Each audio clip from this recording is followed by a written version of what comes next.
Greetings, salutations, and may God bless America. Welcome to Freedom Caucus Unfiltered, brought to you by the State Freedom Caucus Network. This is special, exclusive bonus material, online material only, that you can review, go backwards, forwards on, and check out anytime. And you should, because we're gonna basically do a deep dive, a holistic deep dive into everything Freedom Caucus. We're gonna talk the origins of the U.S. House Freedom Caucus. We're going to talk the birth of the State Freedom Caucus Network and so much more.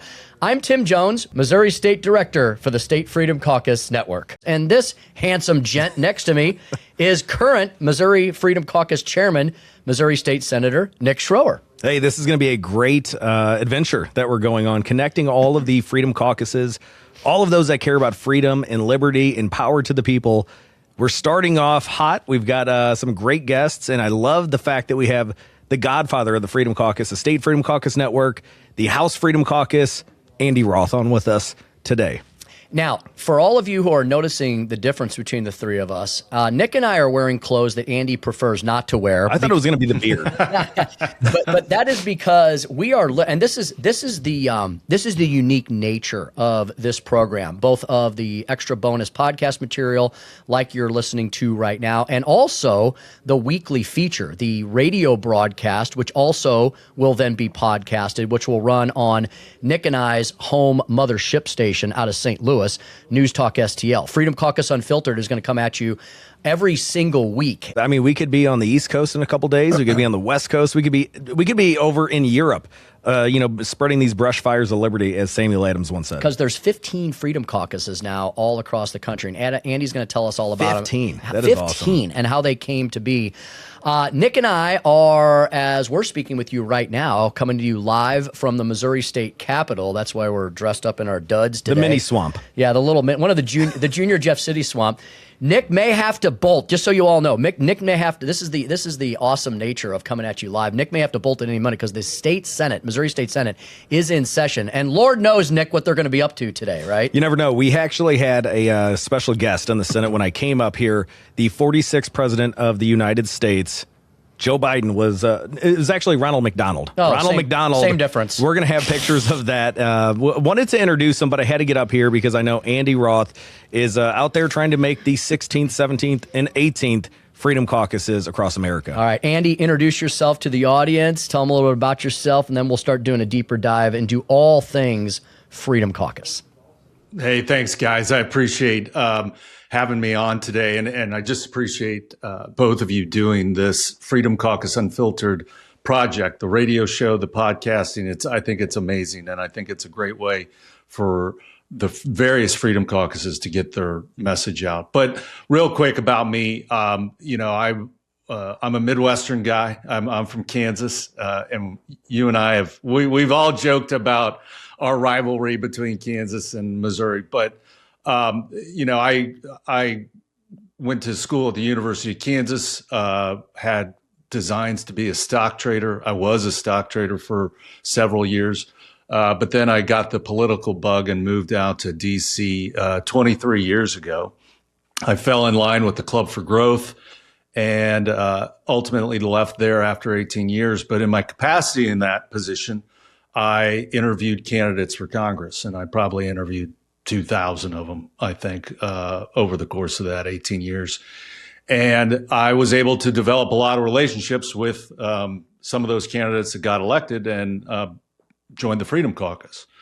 And from there, we ultimately launched the State Freedom Caucus Network. And I can get into all of that, but that's basically my background, and it brought me to where I am today because of all of these relationships that I've had.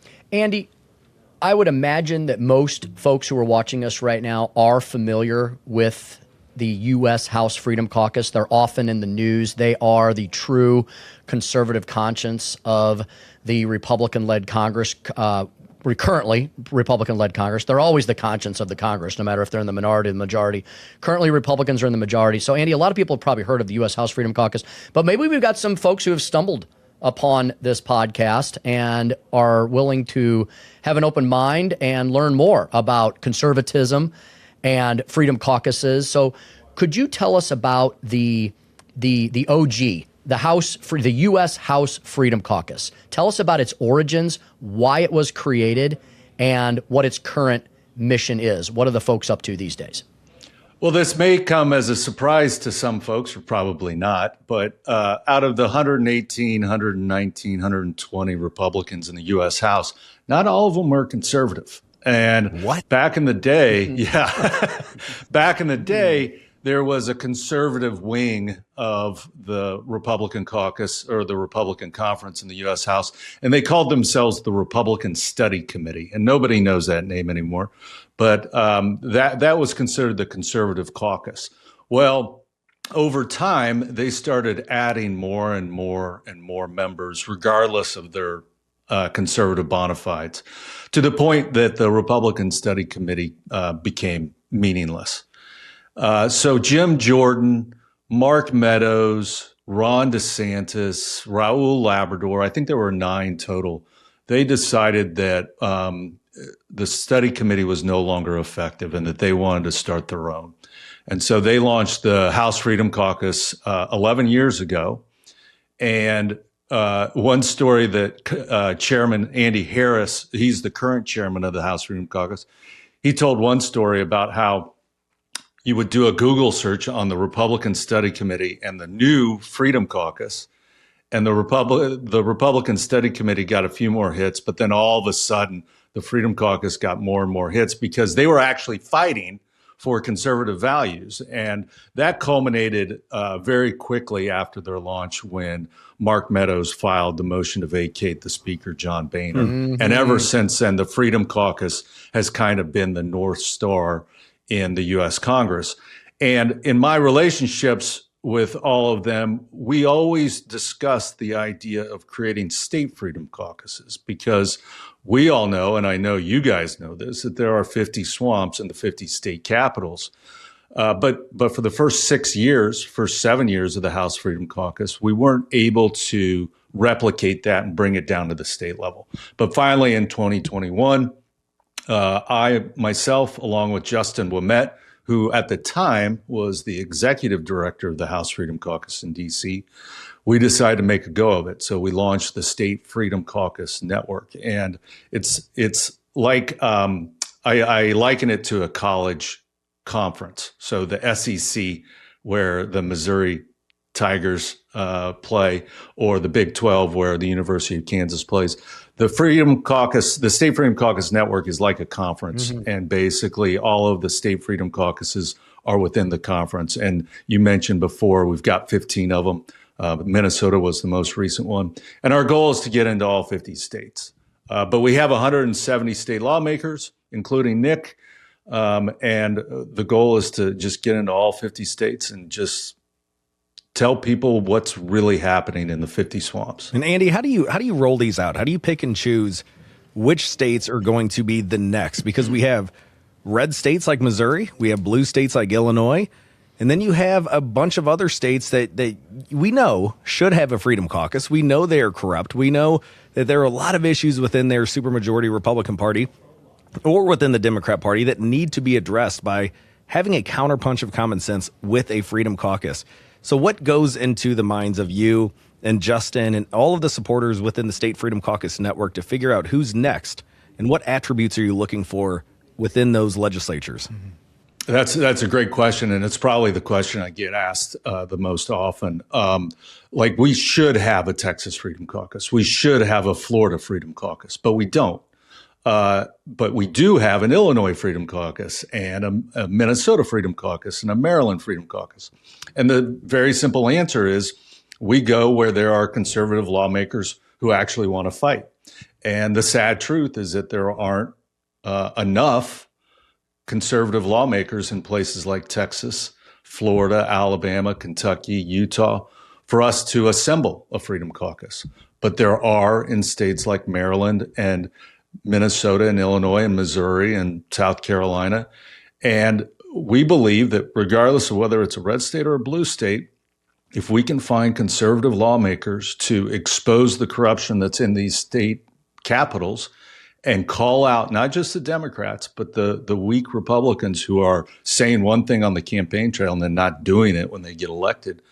Somebody needs to expose that. And that's precisely what these state freedom caucuses are for. Andy, you had a phrase within one of your sentences there where you mentioned that state freedom caucuses appear where there are a group of conservatives who are willing to fight. So state freedom caucuses can't just be created out of thin air with a random group of Republicans or even a random group of conservatives. There's got to be there has to be an additional thing there, right? There has to be an additional ingredient. A spine. You need a spine. Talk about kind of what makes up the right group of conservatives who can then be formed, that clay can then be formed into a state freedom caucus. Yeah, that's a great question. One way that I put this is that think of any governor saying something really stupid publicly. One single lawmaker can go out there and put out a press release, a tweet, or something and say, I disagree with this. That doesn't happen very often. But if it did, not a lot of people will see it. A lot of people don't know who their state rep or state senator is. A lot of people don't even follow state politics, which is something we're trying to change. But even if that person was heard, they're just one person. But with a state freedom caucus, it's a brand that people understand and respect and trust. And so if a governor says something bad and a freedom caucus responds to it and say, well, that's actually very dumb, it's not very conservative, and we're going to fight it, people all across the state will hear that and they'll go, oh, the freedom caucus is saying that our governor's stupid. He must be, or we should talk about that and figure out what's going on. So there's a lot of power there that comes when lawmakers come together and the sum of their parts is larger than just each individual person. And the state lawmakers that understand that are the ones we want to work with and the ones that we want to help. Indeed. Now, Andy, I know that this question is coming. It's going to be about the outlaw movement within country music across America. And we've seen where the outlaw movement has worked within, country music. Waylon Jennings, one of the godfathers of changing the status quo. And I remember becoming part of the Freedom Caucus, and you and I quickly became friends when you shared your love and your appreciation of Waylon Jennings saying, I don't care that these record companies are telling me this is how things are done. I'm going to do it my way. And when you look at some of these state capitals, the lobbyists, the special interests, the party that has controlled for so long says, hey, just shut up, get in line, be seen, don't be heard. And so many members of the Freedom Caucus in Illinois and Missouri, in Arizona, all these other states that have just blossomed these Freedom Caucuses kind of have that same mindset that, look, you're not going to tell us what to do. We work for the people. The people should be put in charge. We are led by the God above and our Constitution in hand. And it sort of is a mirror of what happened within country music and Waylon Jennings. Can you expound a little bit upon how these two movements, the outlaw movement in country music and the outlaw movement within politics, are very similar? Yeah, if we could go back in time, maybe we could have convinced Mark Meadows and Jim Jordan to call it the House Outlaw Caucus, because that would have been just as good. But no, you're right. One thing I say very often is that the 50 swamps, the 50 state capitals, are more corrupt than in D.C. And a lot of people don't believe me when I say that, but it's true. And the reason why is to what I talked about earlier, which is that most people don't know what's going on in their state capital. And that is a perfectly good, dark, quiet environment for the swamp or the establishment to operate. If you do not make politicians accountable, they will do things very nefariously to spend your money on their pet projects. Like Somalian Leering Centers. There you go. Right, exactly. Hence the Minnesota Freedom Caucus that was just launched. And to your point, Nick, when you're a new member going into a legislature, you're told to sit down, shut up, and don't speak unless spoken to. And those are the rules. And most people want to follow the rules and they want to get along. But Freedom Caucus members have that outlaw gene in them that basically said, hold on a second, I have my principles, I'm not going to compromise them, and I'm going to stand up and tell you and everybody else what I think. And then that's when the emotional terrorism begins. That's when the swamp will say, oh, you need to be part of the family. We got to work as a team. You got to play within the boundaries. You got to work within the rules.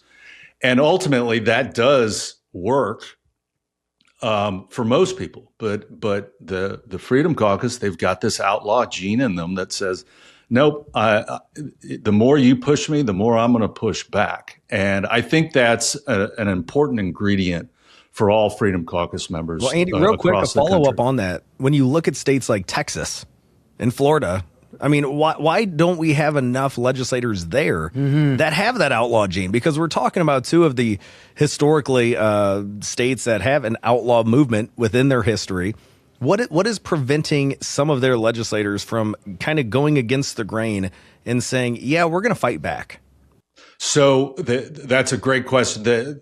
Justin and I, if we ever find 5 seconds of free time, we want to write a book, and I think the title is The Swamp Playbook, because I don't care if you're in New York, Illinois, Texas, Florida, it doesn't matter. The swamp plays by the same playbook, regardless of the legislature.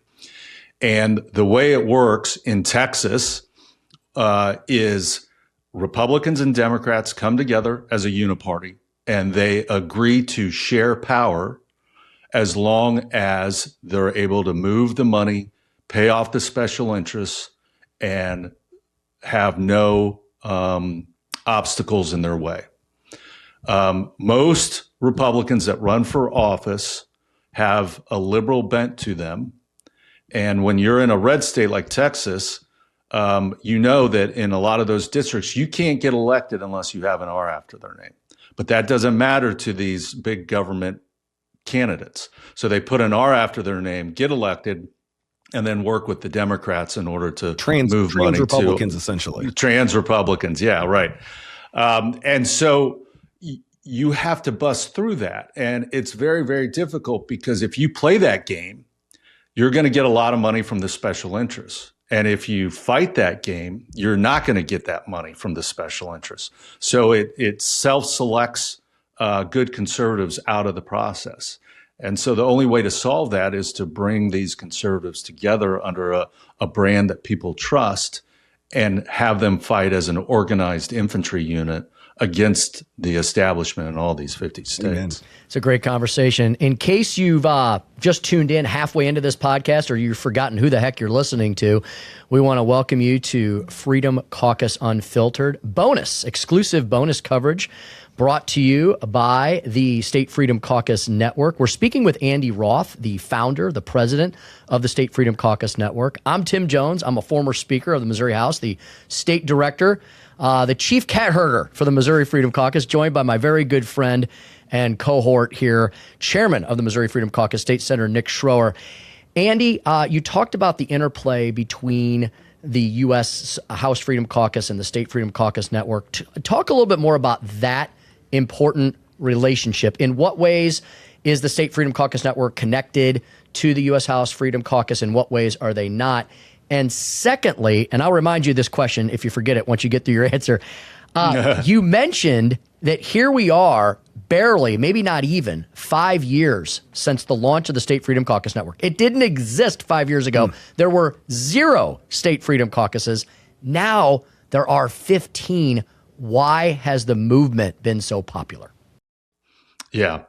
Well, to your first question, we had the idea of creating state freedom caucuses for several years, but we wanted to do it with the blessing and under the auspices of the House Freedom Caucus. And so we basically worked with them to achieve that. So in 2021, they said, yeah, I think we should do this. And so I said, okay, we'll give it a go.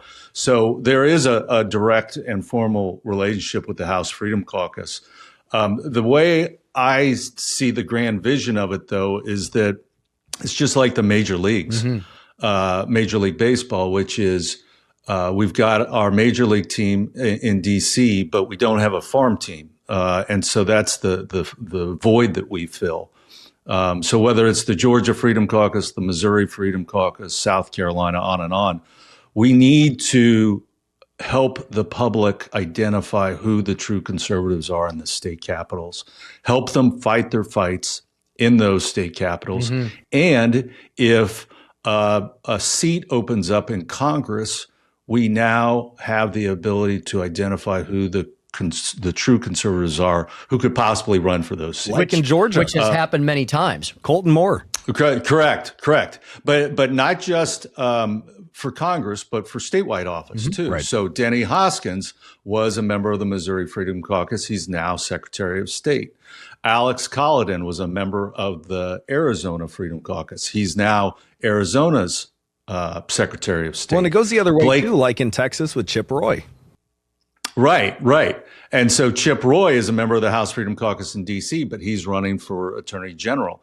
And the one thing that I'm more excited about than anything is we've got Ralph Norman, House Freedom Caucus member in D.C. from South Carolina. He's running for governor. And Andy Biggs is running for governor in Arizona, also a House Freedom Caucus member. So Andy, so instead of having a bunch of crappy campaign conservatives who are pretenders, the whole universe, the whole ecosystem of the U.S. House Freedom Caucus and the State Freedom Caucus Network is creating actual conservatives that people know and can trust, right, and can run on the state level, on the federal level, or vice versa.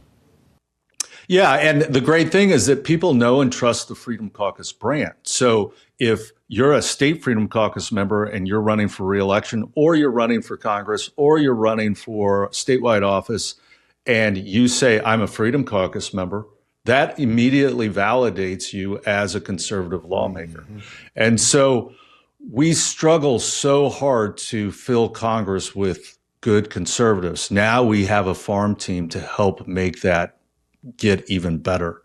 And we struggle so hard to find good conservative governors. Like it's Ron DeSantis and then a distant second place, whoever that is. But now we've got Andy Biggs running in Arizona, Ralph Norman in South Carolina, Byron Donalds in Florida. Like Freedom Caucus members are running for a variety of offices, and it's so exciting to see.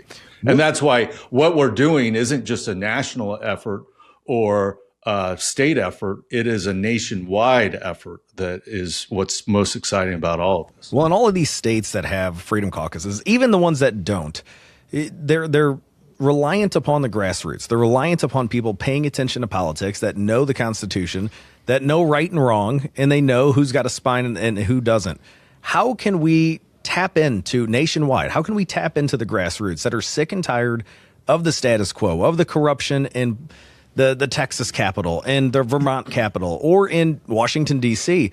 What is your advice to the people that are listening? How can they utilize their skills, whether it's using it on social media, making phone calls, contributing to the State Freedom Caucus Network? What is your advice to people that are interested but still are very green? Yeah, I'll actually give you a couple of examples. In South Carolina, our South Carolina Freedom Caucus has endured more swamp torture and terrorism than I've ever witnessed. They were kicked out of their Republican caucus in the state legislature.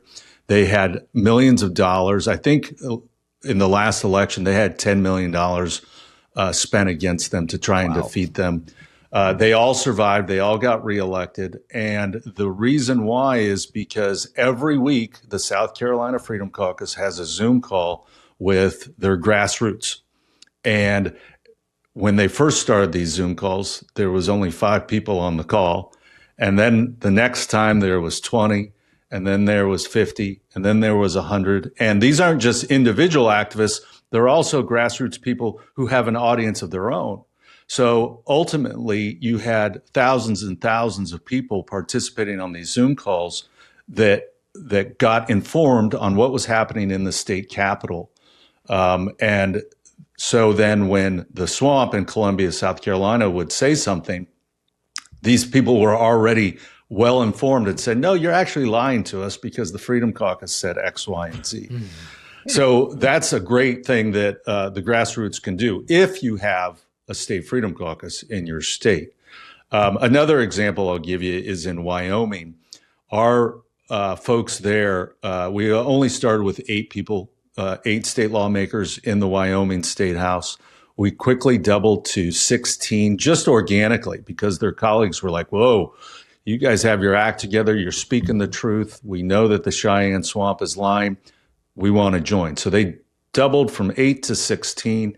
And then they had their 2024 elections and they won. I don't even know, but they got the majority of the state house. So the Wyoming Freedom Caucus is in charge of the Wyoming House. The speaker is a member. The president pro tem is a member. A lot of the committee chairs are members. And they were able to do that because they utilized the grassroots. And I have to check my notes, but the last time I checked, they have written about the Wyoming Freedom Caucus in the local and state press, something like 600 straight days, like straight days.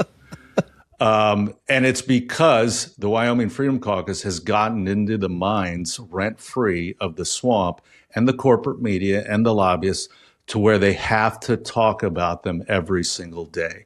And that only amplifies the Freedom Caucus's influence with the grassroots. And so it's absolutely beautiful to see. And in Missouri, Nick, you guys got kicked off of vice chairmanships. You had parking spots taken away. They even came for our furniture. Yeah. And yet you guys are bigger and stronger ever since then. And the reason why is because once you let the grassroots know about what you're doing and what the bad guys are doing, you're going to win every single time and twice on Sundays. And so that's what I would say. I would tell the people listening that if you're in a state with a Freedom Caucus, just find out who they are, support them. If you're in a state that doesn't have one, call up your state rep or your state senator and say, why don't you have a Freedom Caucus? And Andy, let me piggyback off of that. If you are a legislator in a state that doesn't have it, and you see the corruption, and you see that there is a need to have a well-oiled machine like we had in Missouri, where we're getting attacked from every which way, what would you advise a legislator who's in one of these state capitals that does not have a Freedom Caucus? How can they get in touch with the state Freedom Caucus saying, guys, look over here, we need some help? Yeah, now that we're 5 years old or almost 5 years old, most conservative state lawmakers know who we are and know how to get a hold of us. And they can go to our website at statefreedomcaucus.org to contact us. But unfortunately, most of the phone calls we get are from people, from state lawmakers who want the Freedom Caucus brand on their political resume, but they don't actually want to fight. And every once in a while, we'll get a Nick Shore or a true conservative who we tell them and we say, here's what's you need to do in order to have a Freedom Caucus. And they're like licking their lips saying, yeah, sign me up. I'm ready to do this. And those are the ones that we work with. And just as an example, in Minnesota, we found 7 state lawmakers who were like, this is exactly what we need. And if you look at Minnesota, it's actually a very conservative state. Just look at the Trump-Harris results. Harris only won by like 4 points, if that. And it was mostly from the liberal metro centers of the Twin Cities and Duluth. But the entire state is just solid red by county. And if we fix the election fraud and the daycare fraud and all of that, all the fraud, I think it could be a conservative state. And so there are conservative lawmakers across this country that don't know what they're capable of if they just join together and start a Freedom Caucus. And those are the conversations we have. Tim, in Minnesota, there's a better beard than me in the Freedom Caucus in Minnesota. I was thinking you guys are going to have a beard off. We might have at the next State Freedom Caucus Summit, which brings me to a call to action. The conversation you guys were having reminded me that we need to tell everyone who's listening, if you're listening, if you're watching us right now, the call to action would be go to statefreedomcaucus.org. find out if you are in one of our 15 member states. And if you are, I would challenge you, join us in this fight. Join the network, sign up, become a member, become a supporter. You are going to be amazed. You're going to be amazed and horrified at the things you're going to learn. We've only been touching the tip of the iceberg here today. StateFreedomCaucus.org. If you're not in a Freedom Caucus state, hit the contact page and you'll be able to get a hold of Andy or one of his colleagues and coworkers at the State Freedom Caucus level, and you can ask them about, you can say, hey, I know a collection of legislators, and maybe we should take a look at XYZ state. So 15 states and growing. Andy, you often talk about every state, all 50 eventually need to have a Freedom Caucus because of everything you're describing. Andy, I want to drill down into something you've brought up. Yes, of course the Democrats are going to fight the State Freedom Caucus Network and all of its members. Of course, the lunatic left is. Of course, the corrupt corporate media is. But Andy, some of the biggest obstacles and opposition come from Republicans, right? Because the Freedom Caucus and its members challenges the establishment to do all the things they say they're going to do, but never seem to have the time or the ability or the freaking courage to get done, right? Yeah. And it's precisely to my point before where people that run for office in red states, they know they can't get elected with a D after their name. So they put an R after their name. And then once elected, they vote like the liberals that they are. A perfect example is in West Virginia. The state house has 92 Republicans to only 8 Democrats. And the Senate is somewhat similar, but with smaller numbers. Well, the last time I checked, I didn't hear West Virginia in the same breath as Florida of all these great things that are happening. Like nobody's like, I want to move to West Virginia because it's so conservative. The reason why is because it's not very conservative. Now they do have a new governor that is looking like he could be up there with DeSantis. His name's Patrick Morrisey. And we do now have a Freedom Caucus. But one of West Virginia's chief priorities is to call out their liberal Republicans who to date have been able to get away with all sorts of bad things because nobody was calling them out on it. And so that's what a Freedom Caucus does in a red state. And then what's really fun, and I didn't really truly appreciate this until we started all of this, but the Republicans in blue states should be unified. You would think that if in Illinois or in Maryland, the Republicans are vastly outnumbered, you would think they would come together, lock arms, and do their best to fight, J.B. Pritzker in Illinois or Wes Moore and the Democrats in Maryland. But they're not. And the reason why is they want the projects, the table scraps that the Democrats are willing to give them if they're just willing to be quiet. So if the Democrats pass a gun control bill, Republicans will say, well, we obviously can't do that. They'll say, okay, but don't vote no, but don't rustle any feathers. Because if you do, we're not going to, give you that bus stop in your district or that water tower. And they'll be like, oh, okay, I won't make any noise. And what's even worse, though, is that some Republicans in blue states, they vote for the big bloated Democrat budgets. And what was really cool to see is after we launched in Illinois and in Maryland, all the Republicans are now voting against the budgets all the time because they don't want to get called out by the Freedom Caucus. And so it's really beautiful to see in these blue states that the Freedom Caucuses are like improving the hygiene of the Republicans in the state legislatures. And I got one great story that I got to tell you because I learned about it recently. The Illinois Freedom Caucus, they're made up of some of the best men and women in the network. They will go, there'll be a vote on the House floor. And there's the big vote board where you can see everybody's names and how they're voting. The Illinois Freedom Caucus will purposely vote badly on a bill, and all of the Republicans seeing that the Freedom Caucus is voting a certain way, will vote with them. And then at the very last second, the Freedom Caucus will change their vote to the correct vote. And then you see all of these liberal Republicans scrambling to change their votes to the correct vote because they do not want to be on the other side of the Freedom Caucus. So basically, the Illinois Freedom Caucus has all of these liberal Republicans on a leash because they're just deathly afraid to be on the other side of the Freedom Caucus. Andy, go ahead. No. So it was just a wonderful story to see that the games that we sometimes play just to embarrass these. Amazing. All on the taxpayer dime. For the love of God, just do your job. You know? Well, it's things that the media won't report in these states. Yes. The corruption like we're seeing in Minnesota, that it takes somebody like Nick Shirley, a YouTuber, young man just going out on his own. But we've implemented some of our own tactics in some of these states. When the media won't cover it, we use social media.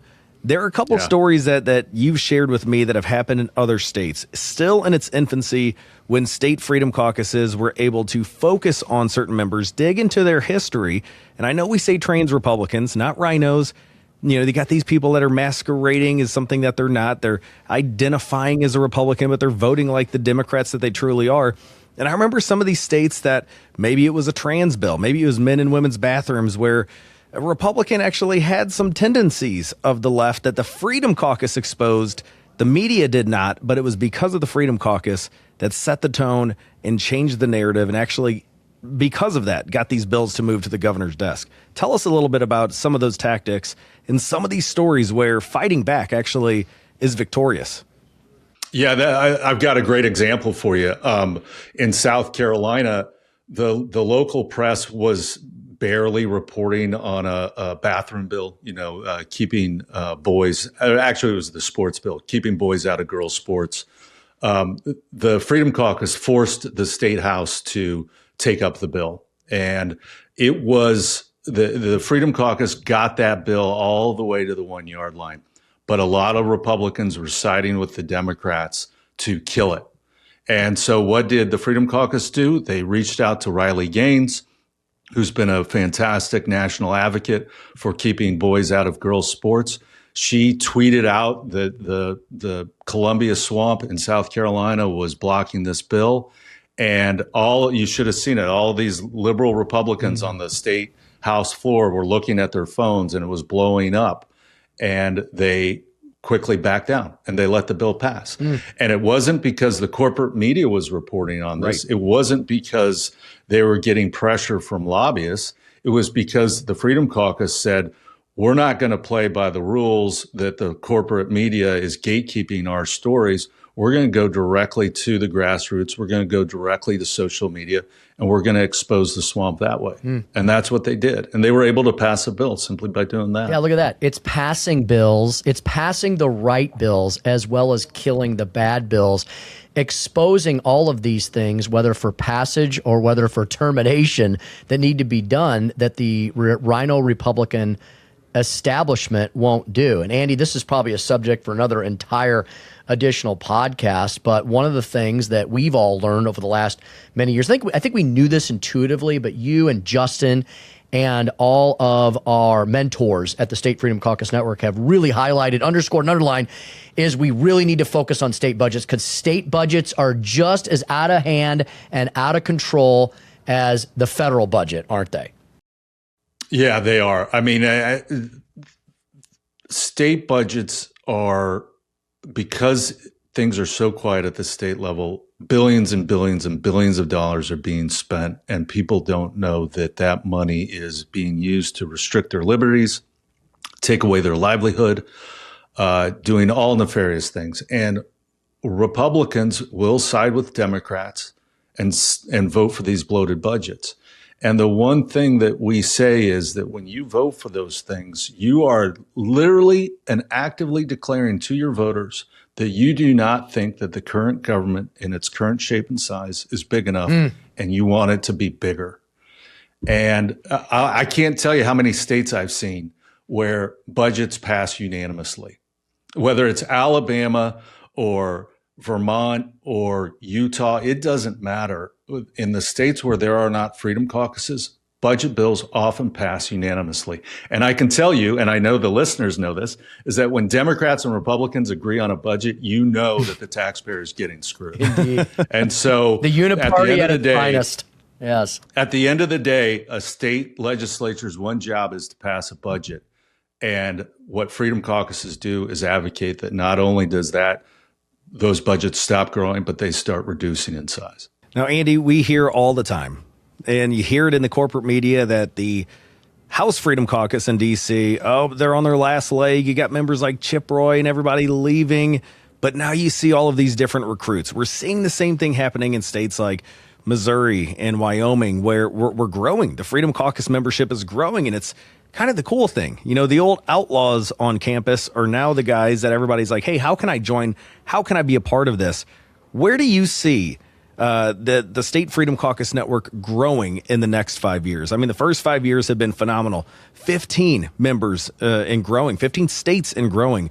What are you predicting in the next 5 years? What is your goal to get the State Freedom Caucus Network into in just the doubling the time? Yeah, I wish I could, and I'm not trying to be coy. I wish I could tell you, my goal obviously is all 50 states in the next 5 years. I don't think that that's realistic. The corruption is so deep in some states like New York, New Jersey, California, that it's going to be difficult. But there is no reason why we can't be in Tennessee or Kentucky or Texas or Florida. And I do think that there is a snowball effect to all of this. I think going from 0 to 5 states, man, that was a slog. I mean, it was just arduous and difficult. But going from 10 to 15 seemed to really pick up pace. And the one thing that I love about Freedom Caucus Unfiltered, which I'm so excited about, is that we have so much content. We have so many stories to tell about what's going on in all of these states, and we literally don't have the ability to tell them all until now. Our states are making a lot of news in their respective states, but they're almost kind of siloed where you can't hear it unless you're in that state. But now that we have this radio show and this podcast, I think we're going to be able to tell a lot of stories, put it on social media, and have a lot of people find out about what's going on. And the snowball effect of that is that you are going to see candidates run for state office or for Congress who are now inspired by what the Missouri Freedom Caucus is doing or the Minnesota Freedom Caucus is doing. We're already seeing that, but I think it's going to be on steroids now. And I'm really excited to see that happen. And I think that getting from 15 to 30 could actually be quicker than we think. Well, this has been an excellent introduction to the State Freedom Caucus Network. And as we mentioned, with 15 Freedom Caucuses, 15 Freedom Caucuses in 5 years, we've barely scratched the surface. We're going to have many more stories to tell, much more inspiration to deliver to the people. And 170 state lawmakers in those 15 Indeed, states. 170 freedom fighters spread out all across these 15 states. With great beards, too. Indeed, working in conjunction with the leadership at the U.S. House Freedom Caucus in D.C. We're going to be able to bring all of these newsmakers, all these policymakers, all these freedom and liberty fighters into Freedom Caucus Unfiltered. You're right, Andy. This is going to be a massive megaphone for the State Freedom Caucus Network. Andy, as we wrap up here, what additional charge do you want to give to our listeners? What other things can they do? Where can they go? How can they be part of the movement? Yeah, I go to our website at statefreedomcaucus.org. Look at the map. It's right there on the front page, and just see if your state has a Freedom Caucus. If you do, support them. If they don't, then find out who your state rep and your state senator is and ask them why they haven't set up a Freedom Caucus in their state. And then lastly, we're on a lot of the different social media platforms, but X is where we're at mostly. So I'm on there at Andy Roth, and then the State Freedom Caucus Network is at SFC_network. Follow those accounts. If you follow those two accounts, I think you'll quickly be able to find a lot of the members, a lot of the states that are in our network and follow those folks as well. Senator, closing thoughts, comments? I just want to thank Andy for not only having a great taste in country music, but also for being in this fight. Because if it's anything like the fight we've been in the state of Missouri and our friends in Illinois and so many of the other areas that I've grown to get new friends, but within the State Freedom Caucus, you're taking the arrows. You're taking them big time when you were in D.C. You're taking them big time when you're coming into these swamps, like we just illustrated. All of these corrupt areas that you're causing a ripple effect across America. I want to thank you for fighting and putting your livelihood and everything on the line.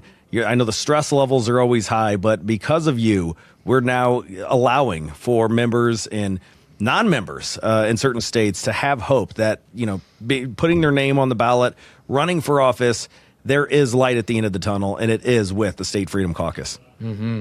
I appreciate that, but I can't let that go without saying how impressed I am with you and the other members in those state legislatures, because, I sit at a desk and don't have to be insulted by my colleagues. I don't have to be insulted by lobbyists.